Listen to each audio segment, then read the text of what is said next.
It's the Locked On Podcast Network, your team every day. This episode is brought to you by HP Plus. In a world full of smart devices, isn't it about time your printer got smart too? Now printing is smart with HP Plus, and the HP Smart app is how it all happens. You can print from your phone with just a tap, no matter where you are, even from your garage/home office/yoga studio. Huh, that is smart. HP Plus. Learn more about smart printing at hp.com/smart. Welcome in, y'all, to another episode of Locked On Bulls. I'm Matt. That's Big Dave. Up ahead on today's show, we're going to dive into lots of texts and emails in our inbox for a mailbag episode. Among those topics, we got Bulls fans asking about Harrison Barnes. We got Bulls fans asking about Anthony Davis. And how important is the development of Patrick Williams in year 2 of his NBA career to the Bulls' success this season? All those topics and more on a mailbag Locked On Bulls. Let's go. You are Locked On Bulls, your daily podcast on the Chicago Bulls, part of the Locked On Podcast Network, your team every day. Here are your hosts, Matt Peck and Big Dave Watson.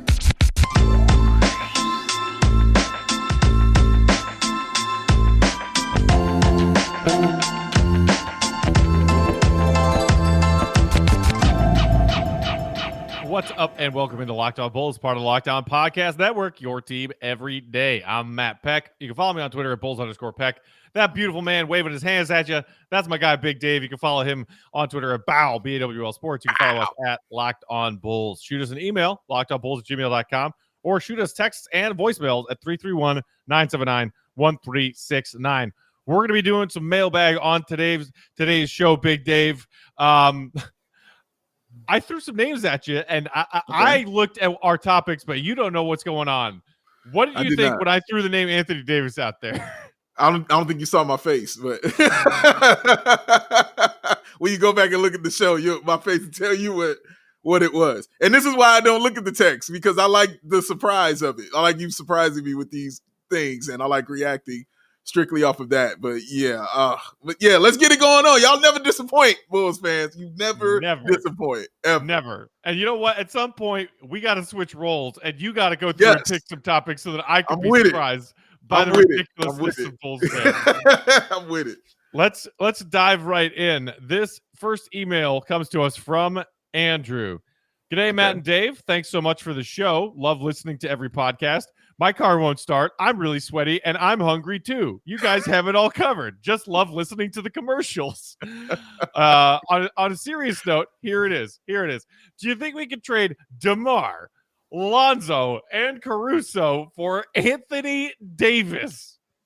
The thought of trading players before they have even put on their shorts makes perfect sense to me. Matt, F-bomb. Are you serious, Bulls fans? Have some faith. We are in safe hands. In Acme, we trust. Let's all enjoy winning again before we worry about championships. It's so refreshing to be thinking about wins and playoffs instead of if Wendell can catch the ball, or Denzel can shoot like Steph Curry, or if Felicio can just be a basketball player. The Bulls are back. Enjoy it. Let's go, Bulls. Oh, I love that. Andrew threw us a curveball, man. Andrew, I thought he was serious in the first half of reading that email. I thought he was serious. Yeah. I was ready to go in, because as soon as he said on a serious note, I was like, oh, this is what we're doing? Really? This is what we're doing? That was beautifully, wonderfully well done. Thank you for all the compliments about our ad reads here. And thank you for that. Like, Bulls fans, for real. Stop trying to trade. You haven't even seen anything yet. Stop trying to get it out. As soon as you get it, you're like, all right, who can we let go of, guys? This ain't the same, guys. This is a brand new regime, brand new team, man. Let these guys see what they can do on the floor. Let's see what we got, because we got some really cool stuff. Let's play with it and figure out what it is and see how it works and stuff before you trade it for Anthony Davis. And yes, thank you, Andrew. Thank you. Good day to you soon, my friend. Thank you very much. And look, Andrew makes a good point. I think we talked about this at some point last week, or even like when we were in the heat of getting all these players in free agency. There were some callers when we did our most recent voicemail episode saying, yeah, these moves are okay, and this team's probably going to be a playoff team, but they're not good enough to win a championship. As Andrew stated, look, you got to make the playoffs first. This team that we have assembled, that AK and Eversley have assembled, as if we have any credit for it, the team that AK and Eversley have assembled looks like a playoff team. They look like a team that should make the playoffs. Let's start there. Let's start there. And then right there. Based on how this season unfolds, the strengths and weaknesses of the team, the way that these pieces blend together, mesh together, build chemistry, or in certain areas fail to do so, then you can talk about what move comes next. But Bulls fans, I mean, all we've had for the last 30 years is living in the past, other than a quick little fun window with Derek and Joakim, where we thought we were contenders again. Other than that, it's been living on the glory and the nostalgia of a team that won 6 titles in 8 years, 30 years ago. I mean, and now all of a sudden, Bulls fans finally are seeing that the present isn't as disgusting as the recent past. Yes. And looking ahead instead of enjoying the present moment. And it is kind of baffling to me, Dave. I'd like what you said about them living on the glory of those 6 championships, because you know who else is honestly doing that? AK. He's really living on that. This is a man who grew up with it, who saw it, but he's not staying there. He's saying you all should get back to that. And this is how we get back to it. We go and we make these kind of moves to lift us up. So you all don't get that confused. This man is a Bulls fan and a Bulls historian. You remember after The Last Dance, Matt, what did he say he'd do after the first episode? He got on the phone and he called Mark Eversley and said, I wasn't even going to wait. I'm so excited. I just want you to have the job. That's a fan of this team, y'all. So we have a logical Bulls fan running the organization right about now. This is why you see all this stuff. He is very happy to be here and very happy to be running this team because he loves the Bulls like we do. This is awesome. It's awesome. That he does. All right, let's move on to our next email. This comes to us from Alex, who says, who would you say are our top 3 perimeter shooters in order? Do you think we should try to find a spot-up shooter with our final roster spot? Look, Big Dave, I think it goes without a whole lot of debate that Zach LaVine, who's coming off of a season shooting 42% from behind the three-point line, is our best perimeter shooter. Sure. Kobe White has shown that he can be very hot. There was that one game last season where for the first time in NBA history, Zach and Kobe as teammates each hit 8 or more threes in the same game, and nobody could believe that had never been done before. So we know that Kobe is certainly capable of being an off-the-ball perimeter threat as well. Sure. We've talked about Lonzo's perimeter shooting improvements, playing off the ball more in New Orleans last season. Yeah. Caruso is a decent threat. And hey, by the way, that all-star center that we have that not many people are talking about this offseason because of all the new guys, Nikola Vucevic, 40. That dude's hitting 40% from downtown as well. 40. And to answer your second part of your question, yes, I do think they should go get a spot-up shooter. I think it's the other thing that the Bulls are missing outside of Agoon is a guy like, and a guy that's available, JJ Redick is a guy who comes to mind like that. Yeah, I think that's important to have a spot-up shooter like that. So, yeah, that'll be good to have coming off your bench, a nice little piece you can have in your pockets, though. But, yeah, those are good perimeter shooters that Matt mentioned right there. Those are guys who have shoot it at a really nice high percentage, you know what I'm saying, and real straight-up threats from your perimeter. But everything starts behind Zach LaVine. All lines form behind Zach LaVine. All of them. So, look, I, as far as how they're ranked, I don't know. If they want to add another shooter, I'm fine with that. It doesn't, to me, need to be something they have to address before the season starts. And, hey, who's a great perimeter threat who still is unsigned, Big Dave? Who's this, man? I don't know. I want to say his name is like Denzel something. Oh, he's out there on the perimeter. The man showing highlights from the summer league, letting you know how he was doing things out here, representing hard. Yes. I know that made you brought so much joy to your face. Just saying this. I don't know, man. He finds joy in the suffering of others sometimes, my friend. Unbelievable. Basketball. Unbelievable. All right. We got more mailbag stuff to get to, and we will do so in just a minute. First, want to tell you all that today's episode is brought to you in part by DirecTV Stream. Does this sound familiar? You've got one device that lets you catch the game live, another that lets you stream your favorite shows. You're watching sports highlights on your phone, and you've got your neighbor's best friend's login to use the good stuff, the Primo channels. Well, I want to tell you about a simple way to get all that entertainment you love without the hassle, and a great way to finally get your TV together. It's called DirecTV Stream, and it brings your live TV and on-demand favorites together like never before. So you can watch your favorite sports, movies, and shows all in one place. That means no more juggling remotes, no need to buy another device ever again, and the best part, there's no annual contract. So get rid of the clutter, get rid of the confusion, and get your TV together with DirecTV Stream. You can learn more at directtv.com. That's directtv.com. Compatible device required. Content varies by package. Well, listen, you've got your DirecTV. And what do you get when you get DirecTV? You get the Sunday ticket. That's what you do. And what you want to do when you get the Sunday ticket, you're watching the games, you want to put some money on the game, don't you? I know you do. Well, guess where you go? You go to Bet Online. It's your number one spot for all the pro and college football action this season. Get all the updated odds, the props, the contests, including the online's biggest. You heard me. Online's biggest $500,000 NFL mega contest and the world's largest $200,000 NFL Survivor contest. It's open now and it's at Bet Online. You can head to the website, use your mobile device to sign on up today. And this is also what you could do. Look, next Thursday on September 9th, the season opener, man, between the world champs, between the Buccaneers and the Dallas Cowboys. And guess what? Put some money on that, right? If you lose, your wager will be refunded up to $25. Now, that's for new customers only when signing up and using that promo code NFL100. It's the fastest and easiest way to bet online. Football, basketball, boxing, baseball, all your favorite Vegas casino games. Don't wait.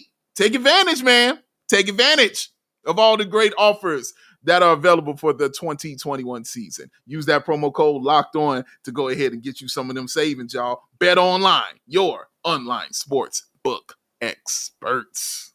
All right, let's dive back into some more mailbag. Up next, we have a text from Supa in the 609. I don't know if I'm alone in this, but I think I might hate Lowry. I haven't hated a player since LeBron bulldozed John Lucas III that one time. Poor little guy. Not only did Lowry flat out fail us, he made it seem as if Chicago was the issue, when in reality, he only actually balled like twice a month, if that. But that's not even why I hate him. Not even his interview with the Finnish media, even though that opened the door. His post, acting like he never disrespected us in that interview, just sent me over the edge. He could have kept that fake love.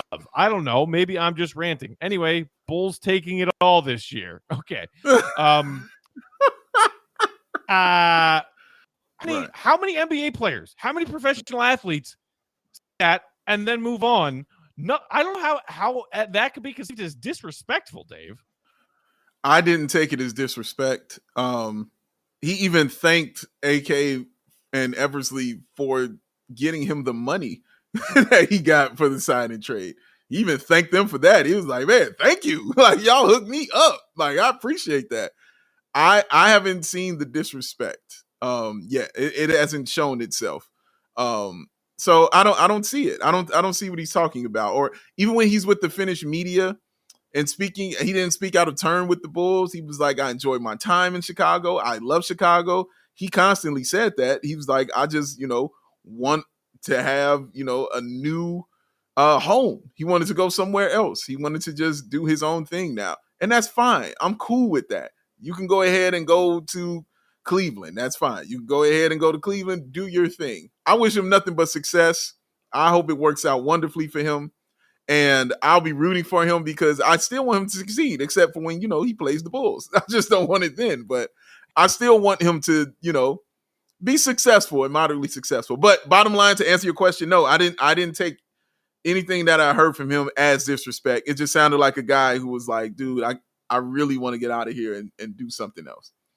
Yeah. And the other thing, as far as suggesting that Lowry kind of blamed Chicago or the Bulls organization for his subpar performance over the last couple of years of his career here, I don't really think that was ever the case. I think that maybe a couple of times after games in particular where he didn't get a lot of shots up. He had a bad game, and the press is asking him, and the media is hounding him, hey, man, another bad game, or why aren't you shooting?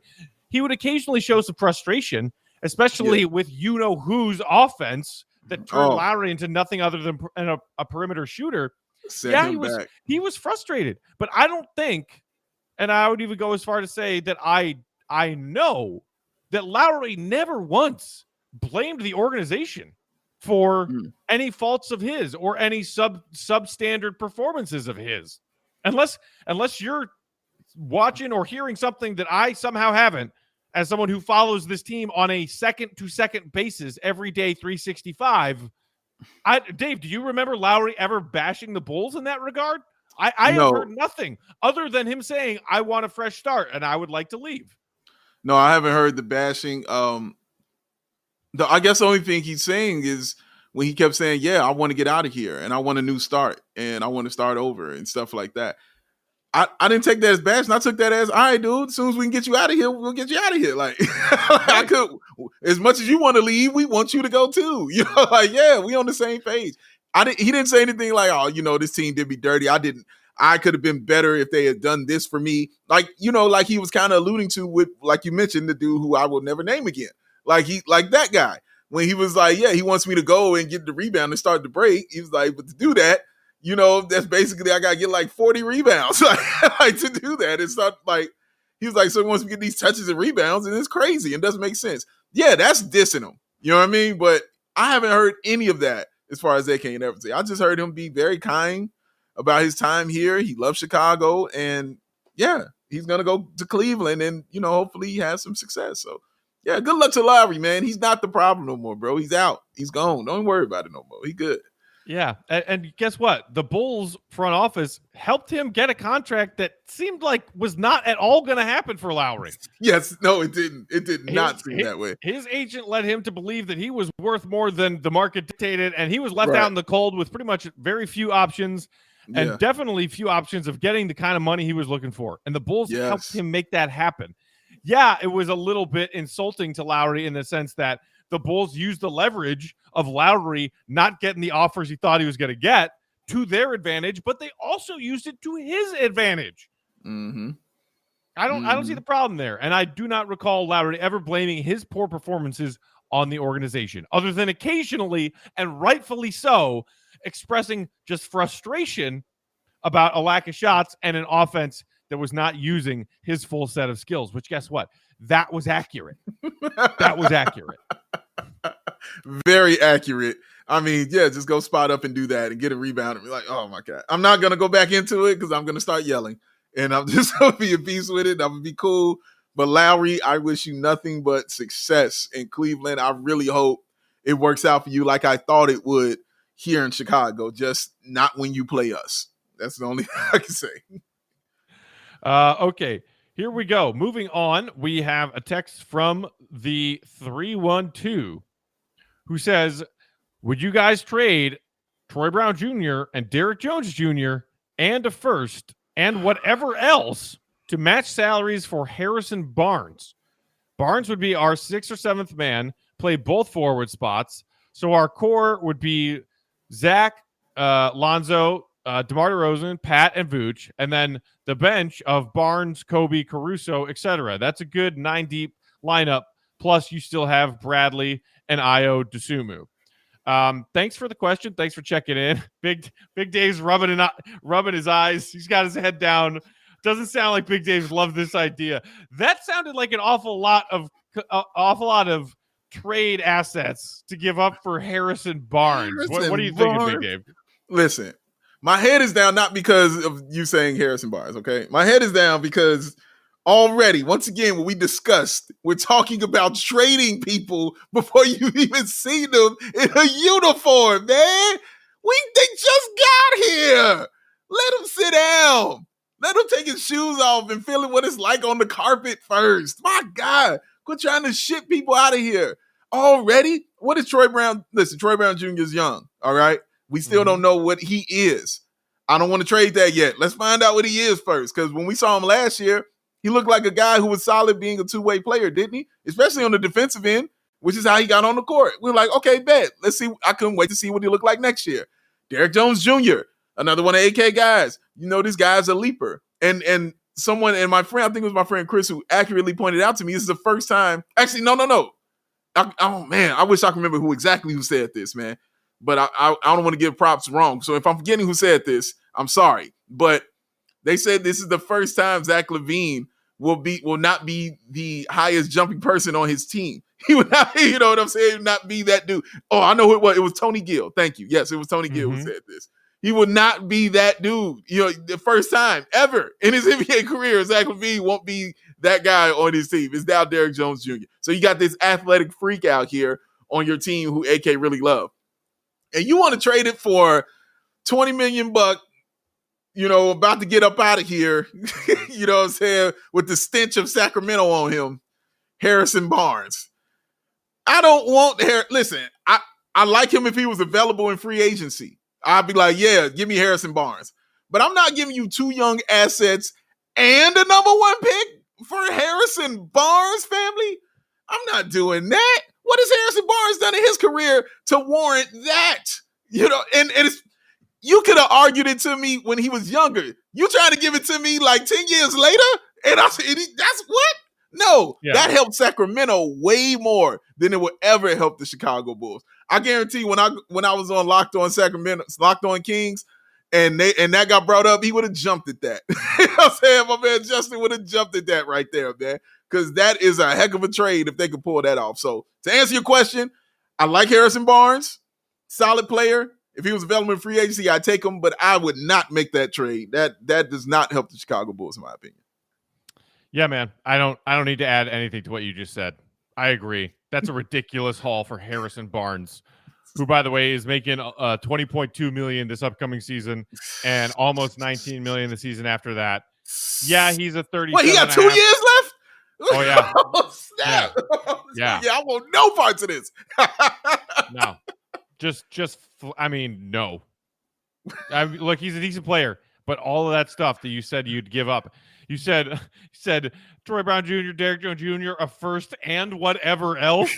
Right, for Harrison Barnes. Are you in Sacramento? I don't know, man. We got to check and see where you called it, where you texted that from, bro. I don't know, man. Might be a Kongs fan. Might be a Kongs. Inbox. Kongs. Might be with it. Goodness gracious. All right, let's shake that one off. And let's shake that one off by telling you guys about our friends at Built Bar, one of the sponsors of today's show. If you haven't gone to Built.com yet, you should, because you go there to check out all of their amazing flavors. These are the best protein bars on the market right now because they're delicious and they're healthy for you. Try all of their 9 OG and always available flavors by getting a mixed box. You get 2 of each of their 9 flavors. Some of my favorites are mint brownie, double chocolate, raspberry, cookies and cream, German chocolate. You got to try all these flavors so that you can figure out which ones are your best and favorite, and then you can get a box of all of that flavor all in one box. Not only are these Built Bar flavors the best tasting, but they're healthy for you too. They all have either 17 or 18 grams of protein, but only 130 to 180 calories, only 4 or 5 grams of sugar, and 4 or 5 grams of net carbs. They also have rotating limited time flavors up on that website, Built.com, all the time, and you get some awesome ones with the limited time flavors. I just had raspberry cheesecake flavored Built Bar. That was one of the more recent limited time flavors. So go check those out as well. They've got a whole wide range of other products that are delicious and good for you. So go to Built.com and use promo code LOCK15 to get 15% off your next order and every order. That's right. Use promo code LOCK15 for 15% off at Built.com. Y'all know what it is. You know what you're here for. And that is that company that provides you with the parts that you're going to need for your vehicle and for your car. And y'all know what it is. It's rockauto.com. Why? Why would you spend 30%, 50%, even 100% more for these same beautiful, wonderful parts from a chain store or a car dealership where they have you sitting around waiting for an hour for you to get that stuff put in, man? And they ain't got no TV, they ain't got no snacks, nothing. You just sitting there mad because you walked in trying to find parts. Could have stayed home.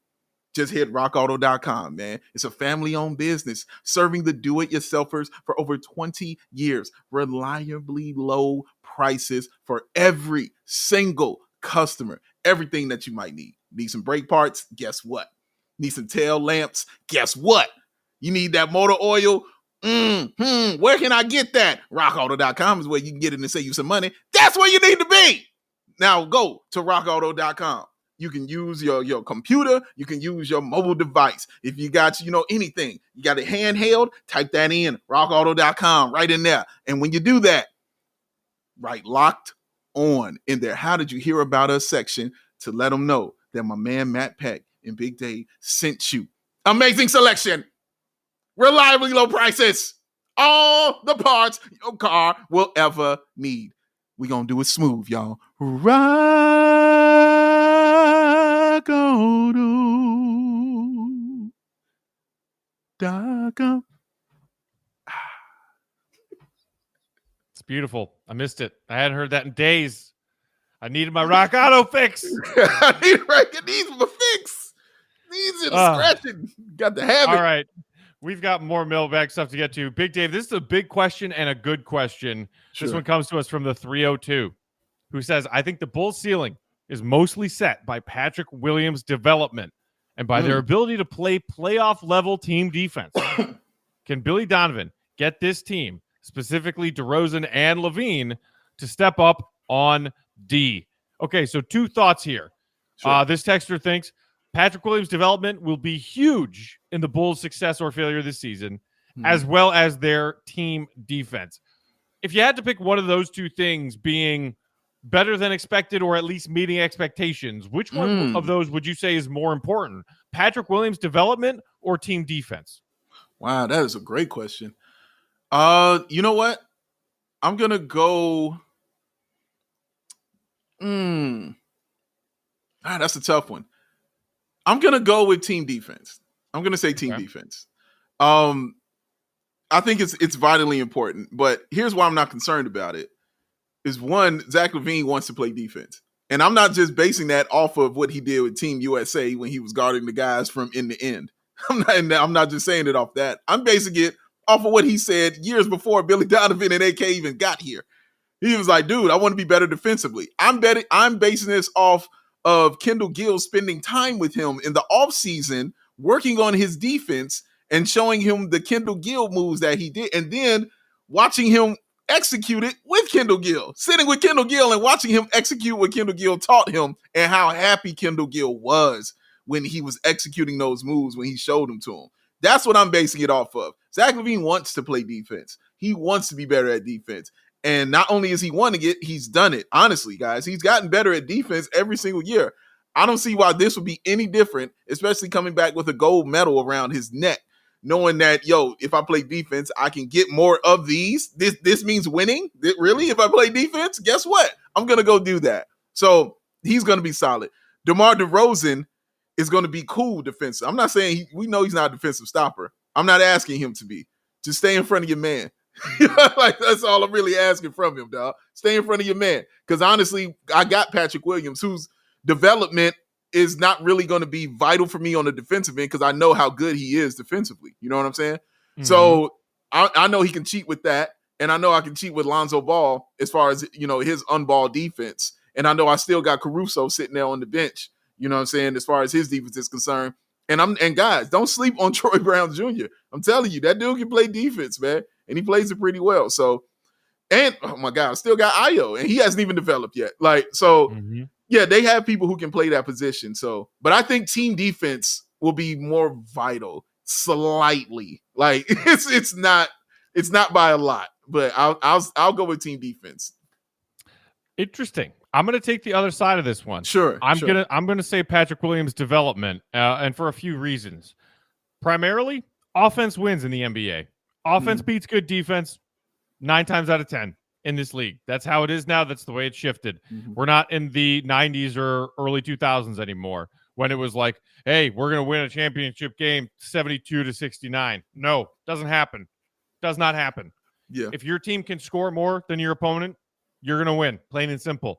As far as Patrick Williams, I still see him as a piece that LaVine is emerging as a star in his prime. Vooch is a player in his prime. DeMar is a player in his prime. Mm-hmm. Waiting in the wings and somebody who could get really darn good pretty quickly is this kid who just turned 20 a week ago. Yeah. Patrick Williams. You said, Big Dave, we know his defense is good. We do. He was sent out there to guard Durant and Kawhi and LeBron and Devin Booker and all of the best offensive threats in the league as a 19-year-old rookie. And some nights he got burned and some nights he did okay. Yes. What I want for this organization to bridge the timelines of Vooch DeRozan and Zach in his prime and Lonzo being even younger, Pat Williams being even younger. I want Patrick Williams to turn into a borderline star caliber player, especially on the defensive end nowish. Look, I know Bulls fans are concerning themselves over his underwhelming offensive rookie season and worrying about, well, is he not going to get any more shots this season because of all these pieces? I'm not concerned about that. We saw what he could do in Summer League. We saw what needs work and what's already there for his game offensively. Right. But I'm talking about Patrick Williams being an all-defensive team candidate in a year or two. That's how good I want him to get defensively. Because if you have a player who's that good defensively, who can guard pretty much 1 through 5 with his size and his athleticism, it makes a lot of the other worries of, is DeRozan a good enough defender? Is LaVine a good enough defender? It calms a lot of those worries when you have that elite level defender like Patrick Williams, who says, I'll embrace my role on the team, and until some of these older vets can't do as much or are no longer here, and then I'll take my time to also be a bigger offensive piece, I'm going to be one of the best defensive players in the league. And if Patrick Williams becomes that kind of player, then I'm not as worried as much about, are the Bulls a top 10 ranked defensive team? Because in the meantime, they're going to be scoring in buckets. So I want P-Dub to make that next step towards being an elite level defender in this league. And that is, I think, a big piece of the importance of this Bulls season coming up. Let's see Patrick Williams take a step from being a pretty darn good 19-year-old defender to, holy crap, this kid's on his way to being all defensive team perennial candidate, and he's only 20. That's what I want to see. I'm not against nothing you said, man. I'm not. How I look at it is I wasn't concerned with Patrick Williams on team defense, like I said, because he's already good. Now, his development in that and becoming great at that, of course, you definitely want to see that. But as far as which one I think is more vital, I think it is that defense. The Bulls last year, Matt, even though, they didn't have those pieces, they still, if you look at the numbers, they still were a middle of the pack kind of defensive team. You know what I'm saying? And they weren't like just complete trash. And the players you look at, you would think that. You would think that the Bulls would be bad, but they weren't, because guess why? They have a competent head coach and a great staff. Hooray! So add to that, guys who want to play defense, like I mentioned in Zach LaVine, and guys like Lonzo Ball. Add to that those kind of guys. If your team defense is already middle of the pack without really good defenders, and then you add good defenders on your team, shoo, guess what? You're going to get a little bit better, guys. And that's going to come in serious handy, especially in the East, man. Because where it gets, you get banged and you get bruised in the East. I don't care how different it becomes as far as conferences are concerned. The West is still always going to be a little more flashier. The East is still always going to be a little more harsh and brutal and bruising. Like, that's just what it is. You saw that watching Milwaukee and the Nets. That wasn't a finesse series, okay? No, that was ugly. Yes, it was ugly. 7 games of purity ugly. I don't care how cool and nice, whatever. You're going to have to get these fouls is what you're going to have to get. So I think that matters, and I think the Bulls can do that, and that's why I think it is a little bit more important, because, and maybe it's also, Matt, that I'm not just worried about Patrick Williams, because I just know in my head how good I think that this kid is going to be. Like, I'm like, he's going to develop into that. He's going to come and be that guy. In my head, I'm not like, well, he has to do that this year. Like, I'm looking at him as a fourth option who's going to get time to grow. So the mistakes that he makes won't be super magnified or super significant because of the people I have in front of him. So the time that he'll have to grow in that, is what I'm like, okay, he'll be fine. But the team defense is going to be important, I think, for this team, man. It will be. It will be. And look, Billy Donovan did himself a pretty decent job given the pieces he had at having the Bulls as the 12th defense in the league last season. Yeah. And we've talked about the defensive players who have departed, Thad Young, obviously chief among them, but we have also mentioned the defensive talent that we've added in Lonzo and in Caruso and these other pieces. And in Tony Bradley is a decent backup, rim protecting big. So solid. Yeah. I have faith that the Bulls will not be a bottom feeder team defensively the way that a lot of the national NBA talking heads are claiming they are going to be. And saying like, oh, well, yeah, DeMar, well, he can't play defense, so the Bulls are going to be awful as a team defensively, and they're going to suck. Right. I just don't see it that way, man. I really don't. I don't see how they see that. Like, you add DeMar DeRozan, your defense is the worst now in the history of basketball. You're going to get worse at it. They clearly ain't been watching Bulls, but guess what? You ain't got no choice now. You got to watch us. You got to put your eyes right here, baby. And you got to focus in on Patrick Williams and the defense and Billy Donovan and Benny the Bull and everybody. You put it in right here. And Matt Peck, you got to see his face because we here, y'all, and we ain't going nowhere. The Bulls, baby. Man. So, I'll say this before we get out of here. I'm not big on making Bulls predictions as far as accomplishments of the team or accomplishments of individual players. Sure. I'm not your pal Fred, right? Yes. Shout out, but Fred. when it comes to optimistic Bulls predictions, I'll throw this one out there. And it, again, goes to what I would like to see happen, but I wouldn't be shocked if it does happen.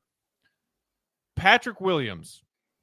I don't think he's making even all NBA second defensive team this season. Ooh. I think he's going to get talked about, and I think he will receive a non-zero amount of votes. I truly do. Okay. That's what I want to see, that next step towards being an all-defensive team player. I think you're going to get some talk, a little bit of chatter, and a few votes for one Patrick Williams this season. That's what I'd like to see, and I think we'll see it. I think we'll see it. The chatter is going to happen, Matt. They have no choice anymore. You have to watch this team. You have to look at them because they're going to be in your face on national TV. You're going to see it on the replays on SportsCenter in your top 10 right there. Take your face. Give me your face. Give it to me. Put it in my hand and put it right here in your face. Put it in your face. You got to look at it. I can't wait, Matt. I am so excited, as you can tell. Travolta. Cage. I'm going to take his face off. No more goodness. drugs for that man. All right. Let's get out of here on that. Enjoy your weekend, everybody. Thanks for chiming in on our text and voicemail line and with your emails. It's always fun to interact with you, our fellow Bulls fans. So if you want to be a part of the show, hit us up in email, lockedonbulls@gmail.com, or that text and voicemail line, 331-979-1369. And you can hit us up on Twitter. I'm at Bulls_Peck. He is at Big Dave, at Big Dave. He is Big Dave at Foul, BAWL Sports. We are at Locked On Bulls. Have a great weekend, Bulls Nation. We'll be back next week with some more episodes. For Big Dave, I'm Matt saying thanks for listening. As always, see red, be good. Peace out. Thanks. Trade for Anthony Davis.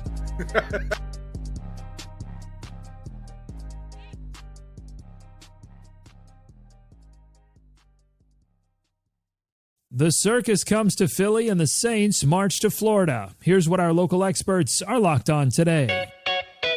Washington Nationals Vice President Bob Boone, father of Yankees manager Aaron Boone, has informed the team that he will resign instead of complying with a COVID-19 vaccine mandate.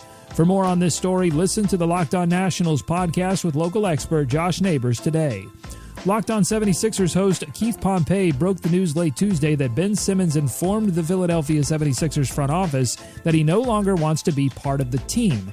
On the latest Locked On 76ers podcast, Keith says the team is inching towards a circus-like atmosphere. That's a must-listen.